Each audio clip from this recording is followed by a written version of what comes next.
ದಕ್ಷಿಣ ಕನ್ನಡ ಜಿಲ್ಲೆಯಾದ್ಯಂತ ಮರಳು ಕೆಂಪು ಕಲ್ಲು ಅಭಾವವಿದೆ. ಕರ್ನಾಟಕ ಕಾಂಗ್ರೆಸ್ ಸರ್ಕಾರ ಅಭಿವೃದ್ಧಿಯಲ್ಲಿ ಜನವಿರೋಧಿ ನೀತಿ ಮಾಡುತ್ತಿದೆ ಎಂದು ಆರೋಪಿಸಿ ಜುಲೈ 14ರಂದು ಪುತ್ತೂರು ಬಿಜೆಪಿಯಿಂದ ಪುತ್ತೂರಿನ ಕಿಲ್ಲೆ ಮೈದಾನದ ಆವರಣದಲ್ಲಿ ಅಮರ್ ಜವಾನ್ ಸ್ಮಾರಕದ ಎದುರು ಬೃಹತ್ ಪ್ರತಿಭಟನೆ ನಡೆಯಲಿದೆ ಎಂದು ಬಿಜೆಪಿ ಗ್ರಾಮಾಂತರ ಮಂಡಲದ ಅಧ್ಯಕ್ಷ ದಯಾನಂದ ಶೆಟ್ಟಿ ಅವರು ತಿಳಿಸಿದ್ದಾರೆ.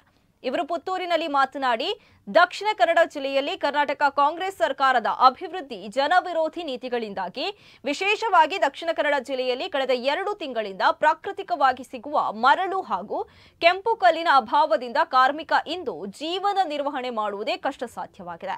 ಇದರಿಂದ ಕಟ್ಟಡ ಕಾರ್ಮಿಕರು, ಕಲ್ಲು ಕೋರೆ ಕಾರ್ಮಿಕರು, ಮರಳು ತೆಗೆಯುವ ಕಾರ್ಮಿಕರು, ಸಣ್ಣ ಗುತ್ತಿಗೆದಾರರು, ಟೆಂಪೋ, ಲಾರಿ, ಜೆಸಿಬಿ ಚಾಲಕ ವರ್ಗ ಹಾಗೂ ಹಳ್ಳಿಯ ಮನೆ ನಿರ್ಮಾಣ ಮಾಡುವ ಬಡವರ್ಗ ಇವತ್ತು ಅಮಾಯಕರಾಗಿ ಒಪ್ಪುತ್ತಿನ ಊಟಕ್ಕೆ ಸಮಸ್ಯೆಯಾಗಿ ಅವರ ಕುಟುಂಬ ಬೀದಿ ಪಾಲಾಗುವ ಮಟ್ಟಕ್ಕೆ ತಲುಪಿದೆ ಎಂದರು. ಇನ್ನು ಈ ಸುದ್ದಿಗೋಷ್ಠಿಯಲ್ಲಿ ಬಿಜೆಪಿ ನಗರ ಮಂಡಲದ ಅಧ್ಯಕ್ಷ ಶಿವಕುಮಾರ್ ಪಿಬಿ, ಪ್ರಧಾನ ಕಾರ್ಯದರ್ಶಿಗಳಾದ ಉಮೇಶ್ ಶೆಟ್ಟಿ, ಅನಿಲ್ ತೆಂಕಿಲ, ಜಿಲ್ಲಾ ಉಪಾಧ್ಯಕ್ಷ ಪ್ರಸನ್ನ ಮಾರ್ತಾ ಉಪಸ್ಥಿತರಿದ್ದರು.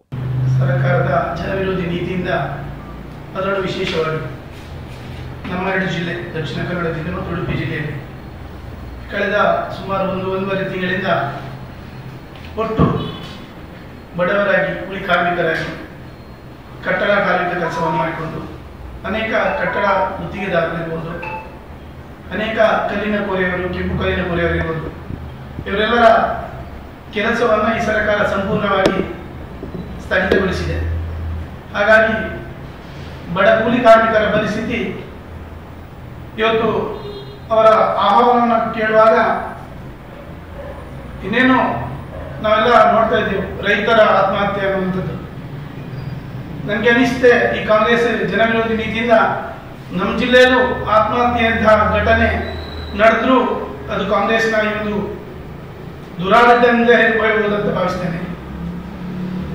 ಹಾಗಾಗಿ ನಮ್ಮ ದಕ್ಷಿಣ ಕನ್ನಡ ಜಿಲ್ಲೆ, ಉಡುಪಿ ಜಿಲ್ಲೆಯ ನಮ್ಮ ಪಾರ್ಟಿಯ ನೇತೃತ್ವದಲ್ಲಿ ಇಡೀ ಜಿಲ್ಲೆಯಲ್ಲಿ ಎಲ್ಲ ನಮ್ಮ ಕ್ಷೇತ್ರ, ವಿಶೇಷವಾಗಿ ಮಂಗಳೂರಿನ ಕೇಂದ್ರ ಭಾಗ, ಎಲ್ಲ ಕ್ಷೇತ್ರಗಳಲ್ಲಿ, ಹಾಗೆಯೇ ಪುತ್ತೂರಿನ ಕೇಂದ್ರ ಭಾಗ ಅಮರ್ ಜವಾನ್ ಸ್ಮಾರಕ ಎದುರುಗಡೆ ನಾಡ್ದು ಸೋಮವಾರ